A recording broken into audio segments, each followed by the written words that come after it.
Hello dear students, आज हम बात करेंगे क्लास 9th के साइंस के सेट फर्स्ट के बारे में। इस क्वेश्चन पेपर को हम सॉल्व करेंगे और ये क्वेश्चन पेपर है जो हम हिंदी मीडियम और इंग्लिश मीडियम दोनों पार्ट के अंदर हम डिस्कस करेंगे। इसके लिए ज़रूरी जो दिशा निर्देश दिए गए हैं वो इसमें नोट डाउन किए गए हैं। प्रत्येक प्रश्न एक अंक का है। इसमें जो प्रत्येक प्रश्न है वो क्या है, एक अंक का है, यानी ईच क्वेश्चन कैरीज 1 मार्क्स। 1 से लेके 5 तक के जो प्रश्न है वो क्या है, एक एक नंबर के हैं। तो हमारा पहला प्रश्न है इसके अंदर, प्रश्न नंबर 1। इसमें क्या कहा गया है, वेग का एसआई मात्रक है कि वेग का एसआई मात्रक क्या है। तो वेग का एसआई मात्रक क्या होता है, मीटर पर सेकंड होता है। तो इसका गै पार्ट है वो क्या, इसका गै विकल्प है वो क्या, इसका सही आंसर है। सही विकल्प क्या है इसका, मीटर पर सेकंड। इसको एक्सप्लेन कैसे करेंगे, यानी इसकी व्याख्या कैसे करेंगे। वेग का क्या फॉर्मूला होता है, विस्थापन बटा में टाइम होता है, और विस्थापन का एसआई मात्रक क्या होता है, मीटर होता है, और टाइम का एसआई मात्रक क्या होता है, सेकंड होता है। तो इसका ये गै ऑप्शन क्या आएगा, सही आंसर आएगा। उसके बाद सेम ही क्वेश्चन इंग्लिश मीडियम के अंदर, the SI unit of velocity is. SI unit velocity का क्या होता है, मीटर पर सेकंड होता है, और इसका करेक्ट ऑप्शन क्या आएगा, सी ऑप्शन आएगा, मीटर पर सेकंड।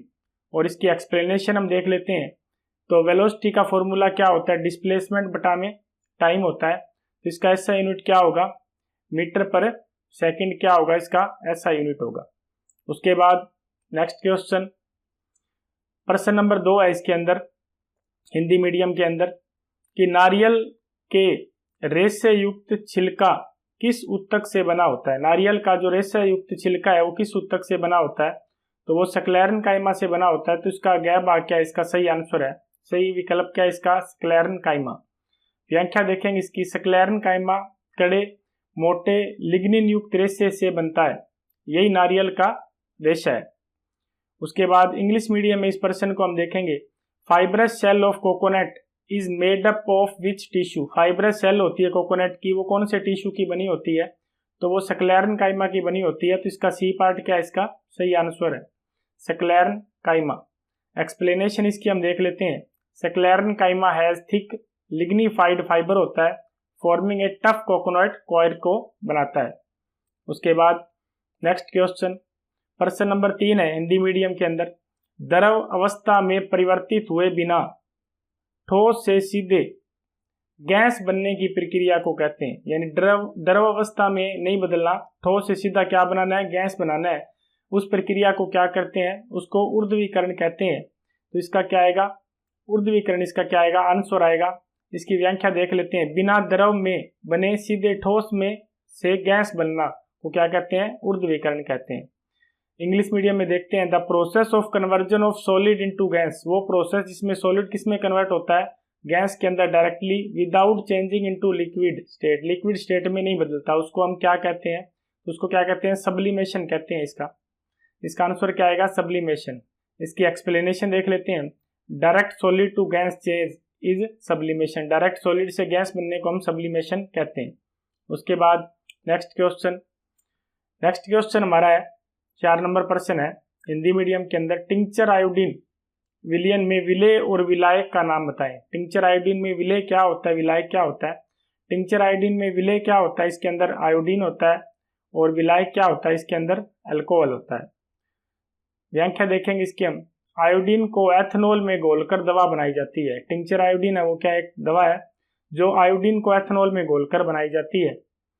इसका इंग्लिश मीडियम का क्वेश्चन देखेंगे, name the solute and solvent in tincture iodine solution. Solute और सॉल्वेंट बताने टिंचर आयोडीन सॉल्यूशन के अंदर। तो आंसर में देखेंगे हम कि सोल्यूट क्या होता है, इसके अंदर आयोडीन होता है, और सॉल्वेंट क्या होता है, इसके अंदर अल्कोहल होता है, यानी एथेनॉल होता है।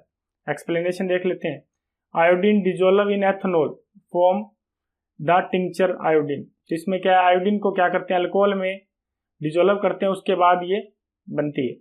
उसके बाद नेक्स्ट क्वेश्चन, निम्नलिखित क्वेश्चन नंबर 5 है इसके अंदर, क्या कहा गया है, निम्नलिखित प्रश्न के 2 कथन है। 2 कथन है इसके, एक तो अभिकथन है और एक क्या इसका कारण है। 2 पार्ट दिए गए हैं। अभिकथन क्या है इसके अंदर, कोशिका भित्ति पादप और जंतु दोनों कोशिकाओं में पाई जाती है। तो असर्शन इसका यानी कि अभिकथन है वो क्या इसका रोंग है, क्योंकि कोशिका भित्ति क्या होती है, केवल पादप कोशिका में पाई जाती है, जंतु कोशिका में नहीं पाई जाती। तो असर्शन क्या इसका गलत है। कारण देखते हैं, कारण क्या कहता है, कोशिका भित्ति कोशिका को संरचनात्मक सहायता और सुरक्षा प्रदान करती है। तो इसमें क्या कारण क्या इसका सही है, अभिकथन गलत है, कारण इसका क्या है सही है। तो इसका कौन सा ऑप्शन सही आंसर आएगा, डी ऑप्शन क्या आएगा इसका सही आंसर आएगा, जिसमें क्या कहा है ए असत्य है लेकिन आर क्या है सत्य है। सही विकल्प क्या आएगा इसका डी आएगा, ए सत्य है लेकिन आर है सत्य है। व्याख्या देख लेते हैं इस प्रश्न की हम। कोशिका भित्ति केवल पादप किसमें होती है, पादप कवक और बैक्टीरिया में होती है, जंतुओं में नहीं। इस कारण क्या ये कथन, इस कारण कथन सही है। इसी कारण क्या इसका जो कथन है वो क्या है, अभिकथन है वो गलत है, और कारण क्या इसका सही है। उसके बाद नेक्स्ट क्वेश्चन इसका इंग्लिश मीडियम का, हिंदी मीडियम हमने पहली स्लाइड में पढ़ लिया था इससे पहले में। इंग्लिश मीडियम का ये क्वेश्चन है, the question below consist of two statement, दो स्टेटमेंट है, एक असर्शन है और एक क्या इसका रीजन है। Answer the question by selecting the appropriate option, answer कैसे देना, अप्रोप्रिएट ऑप्शन को सिलेक्ट करके देना। इसमें से असर्शन में क्या लिखा हुआ है, the cell wall is found both plant and animal cell, इसमें कहा सेल वॉल होती है वो प्लांट और एनिमल सेल के अंदर प्रेजेंट होती है, परंतु ऐसा नहीं होता, सेल वॉल केवल प्लांट सेल के अंदर होती है परंतु एनिमल सेल के अंदर नहीं होती। रीजन देख लेते हैं इसका, cell wall provide structural support and protection of cell, क्या करती है सेल वॉल स्ट्रक्चरल सपोर्ट करती है और सेल को क्या करती है प्रोटेक्ट करती है। तो असर्शन इसमें गलत है, रीजन इसका सही है, तो इसका डी ऑप्शन क्या आएगा सही आंसर आएगा, A is false but R is true. Correct option देख लेते हैं, A is false but R is true. Explanation देखेंगे इसकी, animal lack cell wall, animal में सेल वॉल नहीं होती। The reason statement about, animal में सेल वॉल नहीं होती तो रीजन क्या करता है, रीजन की जो स्टेटमेंट है what a cell does is true. अब रीजन की स्टेटमेंट है वो तो क्या इसकी सही है, परंतु जो इसका असर्शन है वो क्या है गलत है। उसके बाद नेक्स्ट क्वेश्चन सेक्शन बी का क्वेश्चन है। सेक्शन बी में 5 तक के जो क्वेश्चन थे 1 से लेके 5 तक के वो एक एक नंबर के थे। सेक्शन बी में क्या है वेरी शॉर्ट आंसर क्वेश्चन है, और ये कितने नंबर का है 2 नंबर का है। इसका हिंदी मीडियम का क्वेश्चन देखेंगे, निलंबन और कोलाइड का एक एक उदाहरण देते हुए 2 अंतर स्पष्ट करें। 2 तो अंतर लिखने हैं और एक एक उदाहरण देना इनका। अब क्या इसकी विशेषता क्या है, पहली विशेषता क्या है निलंबन और कोलाइड की, कणों का आकार, कि कणों का आकार होता है निलंबन के अंदर 100 नैनोमीटर से क्या होता है बड़ा होता है, परंतु कोलाइड के अंदर कणों का आकार क्या होता है 1 से 100 नैनोमीटर के बीच का होता है, यानी कोलाइड के कणों का आकार छोटा होता है, निलंबन के कणों का आकार बड़ा होता है। दूसरा पार्ट है इसके अंदर स्थायित्व की बात आती है, तो इसके कण होते हैं निलंबन के कणों का साइज बड़ा होता है, इसलिए अगर हम जिसमें भी बीकर में सॉल्यूशन बनाएंगे हम तो उसके जो अगर छोड़ देते हैं कुछ टाइम के लिए तो वो कण क्या होते हैं नीचे बैठ जाते हैं। तो इस कारण क्या होते हैं कि अस्थिर होता है, ये कण समय के साथ नीचे बैठ जाते हैं। अस्थिर इसलिए होता है क्योंकि समय के साथ जो कण होते हैं नीचे बैठ जाते हैं, परंतु कोलाइड क्या होते हैं अपेक्षाकृत स्थिर होते हैं, कण नीचे नहीं बैठते कोलाइड के, तो ये स्थिर होते हैं। ये दूसरा अंतर था इसका। उदाहरण देख लेते हैं इसके हम, उदाहरण क्या क्या है, निलंबन का उदाहरण क्या है मिट्टी का पानी, मिट्टी का जो पानी होता है वो क्या निलंबन का उदाहरण है, और दूध है वो क्या है कोलाइड का उदाहरण है। उसके बाद इंग्लिश मीडियम का इसका क्वेश्चन, इंग्लिश मीडियम के क्वेश्चन में क्या कहा गया है, सेम क्वेश्चन में explain the 2 difference between suspension and colloid, suspension और कोलाइड में 2 डिफरेंस लिखने हैं, गिविंग 1 एग्जाम्पल ईच, प्रत्येक का एक एक एग्जाम्पल देना है हमें। फीचर्स क्या क्या है इसके, पहला फीचर्स क्या है पार्टिकल साइज, पार्टिकल साइज क्या होता है इनका 100 नैनोमीटर से बड़ा होता है सस्पेंशन का, परंतु कोलाइड का 1 से लेकर 100 नैनोमीटर के बीच का होता है, यानी कोलाइड का साइज छोटा होता है, सस्पेंशन के पार्टिकल का साइज बड़ा होता है।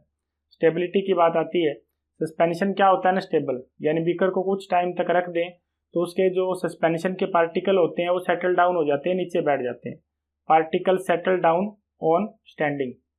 उसके बाद कोलाइड का साइज क्या होता है स्मॉल होता है, रिलेटिवली स्टेबल होते हैं ये, particle do not settle down easily, particle होते हैं वो नीचे नहीं बैठते।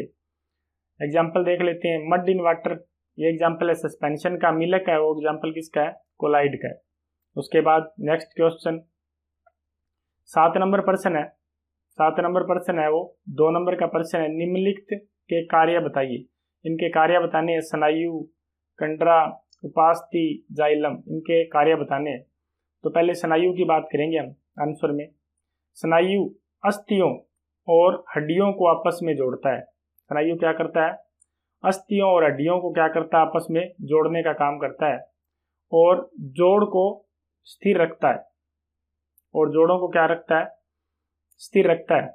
और यह हड्डियों को लचीला व सही स्थिति में बनाए रखता है। हड्डियों को लचीला और सही स्थिति में बनाए रखता है। ये स्नायु के काम होते हैं। कंडरा क्या काम करता है? यह मांसपेशियों को हड्डियों से जोड़ता है। ये मांसपेशियों को हड्डियों से जोड़ने का काम करता है और गति में मदद करता है, यानी मूवमेंट यानी गति में मदद करेगा। उपास्थि क्या है? उपास्थि लचीला ऊतक है। यह अंगों को सहारा और आकृति शेप प्रदान करता है तथा घर्षण कम करता है। ये इसका काम होता है। जाइलम की बात करेंगे। जाइलम क्या है? पौधों के अंदर होता है जाइलम। पौधों में जल व खनिज लवणों को जड़ों से पत्तियों तक पहुंचाने का काम करता है। अब जड़ों से पानी लेता है और खनिज लेते हैं और उनको अलग अलग जो पौधे के भाग होते हैं वहां तक पहुंचाने का काम करता है। इसका इंग्लिश मीडियम का question, explain the function of the following. In part के फंक्शन हमने देखने हैं। 2 नंबर का क्वेश्चन है। कौन कौन से? लिगामेंट, पहले सेक्शन में क्या है? लिगामेंट है, दूसरे सेक्शन में टेंडन है, तीसरे में कार्टिलेज, चौथे में जाइलम। आंसर देखेंगे। Ligament connect bone to bone and provide flexibility and support to joint. Bone को बोन से जोड़ता है और क्या प्रोवाइड करता है? फ्लेक्सिबिलिटी और सपोर्ट करता है ज्वाइंट्स को। टेंडन क्या होते हैं? Connect muscle to bone, muscle को बोन से कनेक्ट करता है और मूवमेंट में हेल्प करता है। कार्टिलेज होता है, वो क्या करता है? सपोर्ट प्रोवाइड कराता है, फ्लेक्सिबिलिटी प्रोवाइड करवाता है और cushioning between bone and reducing friction, friction को रिड्यूस करता है। जाइलम क्या होता है? जाइलम प्लांट है, प्लांट के अंदर होता है, क्या करता है? वाटर और मिनरल को कंडक्ट करता है रूट से अदर पार्ट ऑफ प्लांट, यानी रूट के द्वारा वाटर और मिनरल को लिया जाता है और उसको प्लांट के बाकी पार्ट तक पहुंचाने का काम करता है। उसके बाद नेक्स्ट क्वेश्चन, इसका बी पार्ट है। इसमें क्या है? एक व्यक्ति 10 मीटर की भुजा वाले वर्ग, 10 मीटर की भुजा है, एक वर्ग है, उसका एक चक्कर लगाने में 20 सेकंड का समय लेता है। एक चक्कर लगाया उसने, 20 सेकंड लगते हैं। 1 मिनट 40 सेकंड में के पश्चात, 1 मिनट और 40 सेकंड के पश्चात उस व्यक्ति का विस्थापन क्या होगा? विस्थापन पूछा गया है। तो इसका उत्तर देखेंगे हम। उत्तर में क्या कहेंगे हम कि वर्गाकार मैदान की एक प्रक्रिया में कितना समय लगता है? 20 सेकंड लगते हैं। कुल समय कितना दिया गया हमें? 1 मिनट 40 सेकंड दिया गया है, यानी टोटल कितने हो गए? 100 सेकंड। 1 मिनट में 60 सेकंड होते हैं और 60 प्लस 40 कितने हो गए? 100 सेकंड हो जाएंगे। और परिक्रमा की संख्या तो क्या है? 100 बटा में 20, टोटल 100 सेकंड है। एक चक्कर में 20 सेकंड लगते हैं। टोटल कितने चक्कर पूरे करेगा? 5 चक्कर पूरे करेगा। 5 पूर्ण चक्कर करने के बाद अगर 5 पूरा चक्कर हो जाते हैं तो वो प्रारंभिक बिंदु पर वापस लौट आता है और उसी बिंदु पे वापस आ जाता है, इसलिए उसका विस्थापन क्या होता है? 0 होता है। यानी विस्थापन क्या होता है कि कितनी दूरी होती है? कम से कम दूरी किसके बीच में?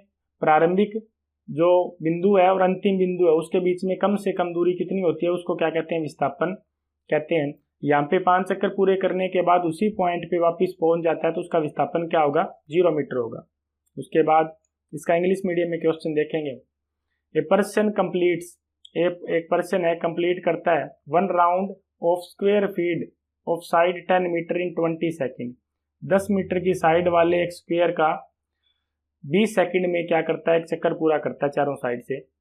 What will be the displacement of a person, displacement बताना है पर्सन का after 1 minute 40 second, 1 minute 40 second के बाद उसका डिस्प्लेसमेंट क्या होगा? उसका आंसर देखेंगे हम। एक राउंड में लगते हैं 20 सेकंड, टाइम कितना दिया गया है? 1 मिनट 40 सेकंड, यानी टोटल कितने हो गए? 100 सेकंड। नंबर ऑफ राउंड कितने हो गए? 100 बटा में 20 कितने राउंड हो जाएंगे? 5 आ जाएंगे। 5 राउंड कंप्लीट करेगा और 5 राउंड कंप्लीट करने के बाद वापस उसी पॉइंट पे आ जाएगा जहां से उसने स्टार्ट किया था, इसलिए उसका डिस्प्लेसमेंट क्या हो जाएगा? 0 हो जाएगा। उसके बाद नेक्स्ट क्वेश्चन सेक्शन डी है। सेक्शन डी के अंदर क्या है? ऐसे टाइप क्वेश्चन है, बड़े क्वेश्चन है, 5 नंबर का क्वेश्चन है इसके अंदर। इसमें पढ़ेंगे हम कि जंतु कोशिका व पादप कोशिका में 3 अंतर स्पष्ट करें। 3 नंबर का प्रश्न है। जंतु कोशिका और पादप कोशिका में 3 अंतर बताने हैं। एक साइड पादप कोशिका, दूसरी साइड जंतु कोशिका। 3 अंतर देखेंगे। पहला अंतर क्या है? इसमें कोशिका भित्ति पाई जाती है। पादप कोशिका में कोशिका भित्ति होती है, परंतु जंतु कोशिका में कोशिका भित्ति अनुपस्थित रहती है, केवल प्लाज्मा झिल्ली होती है इसके अंदर। पहला अंतर तो ये है। दूसरा अंतर क्या होगा इसके अंदर, इसमें प्लास्टिड पाए जाते हैं इसके अंदर, जैसे क्लोरोप्लास्ट होते हैं पाए जाते हैं, इसमें प्लास्टिड्स नहीं होते जंतु कोशिका के अंदर। ये दूसरा अंतर हो गया। तीसरा अंतर क्या होगा इसमें बड़ा केंद्रीय रसधानी लार्ज सेंट्रल वैक्यूल होती है। इसमें जंतु कोशिका इसमें छोटे छोटे अनेक रसधानी यानी स्मॉल वैक्यूल पाए जाते हैं। उसके बाद इंग्लिश मीडियम में इसका क्वेश्चन देखेंगे, एक्सप्लेन द डिफरेंस। क्या पूछा गया, explain the difference between animal cell and plant cell. Animal cell और प्लांट सेल में डिफरेंस पूछा गया है। तो आंसर में देखेंगे, एक साइड प्लांट सेल है, एक साइड एनिमल सेल है। तो पहला पॉइंट क्या है इसमें, has a cell wall made of cellulose. इसमें सेल वॉल होती है जो सेलुलोज की बनी होती है। In addition to plasma membrane, plasma membrane के साथ प्रेजेंट होती है। इसमें सेल वॉल नहीं होती, केवल क्या होती है, प्लाज्मा मेम्ब्रेन प्रेजेंट होती है। दूसरा डिफरेंस इसका, कंटेन प्लास्टिड्स। इसमें प्लास्टिड होते हैं जैसे क्लोरोप्लास्ट, जो क्या काम करते हैं, विच हेल्प इन फोटोसिंथेसिस, प्रकाश संश्लेषण में हेल्प करते हैं। इसमें एनिमल सेल में नो प्लास्टिड प्रेजेंट, इसमें प्लास्टिड प्रेजेंट्स नहीं होते। तीसरा point, has a large central vacuole. इसमें लार्ज सेंट्रल वैक्यूल होता है that maintain shape and store water. क्या करता है, शेप को मेंटेन करता है और वाटर और न्यूट्रिएंट को स्टोर करता है। परंतु एनिमल सेल के अंदर स्मॉल टेम्परेरी वैक्यूल होते हैं, मैनी इन नंबर, संख्या में क्या होते हैं, ज्यादा होते हैं। उसके बाद नेक्स्ट क्वेश्चन, निम्नलिखित के कार्य बताएं। इनके कार्य बताने हैं, 2 नंबर का प्रश्न है ये। माइटोकॉन्ड्रिया के क्या कार्य हैं, उत्तर में देखेंगे, माइटोकॉन्ड्रिया क्या होती है, इसे कोशिका का ऊर्जाघर, पावर हाउस ऑफ सेल कहते हैं, पावर हाउस ऑफ सेल कहते हैं। और यह श्वसन क्रिया द्वारा ऊर्जा यानी एटीपी का निर्माण करती है। एडिनोसिन ट्राइफॉस्फेट इसकी फुल फॉर्म होती है। दूसरा पार्ट क्या है इसका, लाइसोसोम्स। लाइसोसोम क्या होते हैं, लाइसोसोम के बारे में पढ़ेंगे। इसे आत्मघाती थैली कहते हैं, सुसाइड बैग कहते हैं इसको हम। यह अपशिष्ट पदार्थों और पुराने कोशिकांगों, कोशिका के अंग होते हैं पुराने, उनको पचाता है और कोशिका को साफ रखने का कार्य करता है। उसके बाद इसका इंग्लिश मीडियम का question, right the function of the following. क्या लिखने हैं, फंक्शन लिखने हमें किसके, माइटोकॉन्ड्रिया के और लाइसोसोम्स के। आंसर देखेंगे, mitochondria known as power house of cell कहते हैं इसको। They provide energy in the form of ATP. ये एटीपी की फॉर्म में एनर्जी प्रोवाइड करवाता है। एटीपी की full form adenosine triphosphate. Through cellular respiration के द्वारा एनर्जी मिलती है। लाइसोसोम की बात करेंगे, known as suicide bag. Suicide bag कहते हैं सेल का इसे। They digest waste material, waste material को डाइजेस्ट करता है। वर्न आउट सेल ऑर्गेनीज, जो भी कोशिकांग होते हैं उनको क्या करता है, help in the keeping clean cell, उनको खत्म करके सेल को क्या रखता है, साफ रखता है। जो भी वेस्ट पदार्थ होते हैं उनको खत्म कर देता है। उसके बाद नेक्स्ट क्वेश्चन, अथवा में क्वेश्चन है ये जो क्वेश्चन है अथवा में क्वेश्चन है। इस क्वेश्चन के ए पार्ट देखते हैं इसका, किसी कमरे का तापमान 37 डिग्री सेल्सियस है तो इसका मान केल्विन स्केल में कितना होगा। क्या बोला गया है, इसका मान क्या होगा, केल्विन स्केल में कितना होगा, ये पूछा गया है। क्योंकि ये सेम हिंदी मीडियम और इंग्लिश मीडियम में सेम रहेगा, इसलिए दोनों पर्सन एक साथ ही हैं।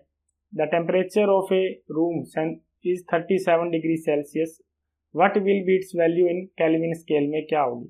तो दोनों का आंसर सेम है, इसलिए एक साथ लिखा गया है। केल्विन किसके बराबर होता है, डिग्री सेल्सियस में दिया है, प्लस में 273 जोड़ देंगे उसका, तो डिग्री 37 डिग्री सेल्सियस का निकालेंगे हम तो कितना होगा, कितना दिया हमें 37 डिग्री सेल्सियस की जगह कितना आ जाएगा 37 डिग्री, और प्लस में क्या करेंगे 273 जोड़ेंगे, कितना आ जाएगा इसका आंसर 310 केल्विन। इसका बी पार्ट देखेंगे, ये भी 1 नंबर का है। गोताखोर द्वारा पानी को काट पाने पर पदार्थ का कौन सा गुण प्रेषित होता है। गोताखोर क्या करता है, पानी को काट देता है तो उसमें पदार्थ का कौन सा गुण है वो प्रेषित होता है, ये पूछा गया है। तो इसका उत्तर देखेंगे हम, गोताखोर द्वारा पानी को काट पाने पर पदार्थ के बीच रिक्त स्थान, अंतराणुक रिक्त स्थान का गुण प्रेषित होता है। कि गोताखोर पानी को काट पाता है क्योंकि पदार्थों के कणों के बीच क्या होता है, रिक्त स्थान होता है। ये गुण क्या करता है, प्रदर्शित करता है। इसका इंग्लिश मीडियम में आंसर देखेंगे हम, which property of the substance is observed when a diver cut through water. कौन सी प्रॉपर्टी कोई सब्सटेंस की शो होती है जब डाइवर क्या करता है, वाटर को कट करता है। इसका आंसर देखेंगे हम। आंसर में लिखा है when a diver cut through water, जब डाइवर क्या करता है, वाटर को कट डाउन करता है। The property observe is the presence of intermolecular space between the particle of matter. कौन सी प्रॉपर्टी शो होती है कि जो पार्टिकल है उसके बीच में इंटरमोलिकुलर क्या होता है, स्पेस होता है। उसके बाद इसका सी पार्ट 2 नंबर का है, निम्नलिखित कारकों का वाष्पीकरण की दर पर क्या प्रभाव पड़ेगा। ये कुछ कारक दिए गए हैं वाष्पीकरण के, इनके कारण वाष्पीकरण की दर पे क्या प्रभाव पड़ेगा, यानी बढ़ेगी या घटेगी। पहला पॉइंट है इसमें आर्द्रता की कमी, दूसरा स्थायी क्षेत्रफल की कमी, तीसरा वायु की गति का तेज होना, चौथा क्या है, तापमान में वृद्धि। तो पहला उत्तर में पहले पढ़ेंगे आर्द्रता में कमी। आर्द्रता में अगर कमी आती है तो वाष्पीकरण की दर क्या होती है, बढ़ जाती है।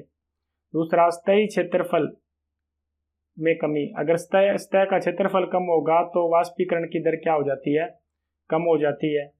उसके बाद वायु की गति का तेज होना, वायु की गति बढ़ेगी तो वाष्पीकरण की दर भी क्या होती है, बढ़ जाती है। तापमान में वृद्धि, अगर तापमान में वृद्धि होगी तो भी वाष्पीकरण की दर क्या होती है, बढ़ जाती है। उसके बाद इसका इंग्लिश मीडियम में question, what effect will be following factor have on the rate of evaporation. कौन से फैक्टर हैं जो क्या करते हैं कि उनके इफेक्ट के कारण क्या है, रेट है इवेपोरेशन का उस पर क्या प्रभाव पड़ेगा, यानी इंक्रीज होगा या डिक्रीज होगा। पहला पॉइंट है डिक्रीज इन ह्यूमिडिटी, दूसरा डिक्रीज इन सरफेस एरिया, तीसरा इंक्रीज इन विंड स्पीड, चौथा इंक्रीज इन टेम्परेचर। इसका आंसर देखते हैं। इसमें डिक्रीज इन ह्यूमिडिटी के कारण क्या होगा, रेट ऑफ इवेपोरेशन क्या हो जाएगा, बढ़ जाएगा। ह्यूमिडिटी डिक्रीज होगी तो इवेपोरेशन क्या होगा, बढ़ेगा। उसके बाद decrease in surface area, surface area कम हो जाएगा तो रेट ऑफ इवेपोरेशन क्या हो जाएगा, डिक्रीज हो जाएगा। तीसरा increase in wind speed, speed बढ़ जाएगी हवा की, उसके कारण भी क्या होगा, इवेपोरेशन की प्रोसेस तेज हो जाएगी, इंक्रीज हो जाएगी। इंक्रीज इन टेम्परेचर, टेम्परेचर बढ़ेगा तो रेट ऑफ इवेपोरेशन क्या हो जाएगा, इंक्रीज हो जाएगा। उसके बाद इसका डी पार्ट देखेंगे हम। पहले हिंदी मीडियम में क्वेश्चन, घनत्व का एसआई मात्रक है। घनत्व का एसआई मात्रक क्या होता है, 1 नंबर का क्वेश्चन है। किलोग्राम प्रति घन मीटर होता है, ये इसका यूनिट होता है, किलोग्राम प्रति घन मीटर इसका क्या होता है, एसआई मात्रक होता है घनत्व का। इसका इंग्लिश मीडियम में क्वेश्चन देखेंगे हम, what is the SI unit of density. Density का एसआई यूनिट क्या होता है, किलोग्राम पर क्यूबिक मीटर होता है। ये इसका क्या होगा, आंसर होगा। Thank you.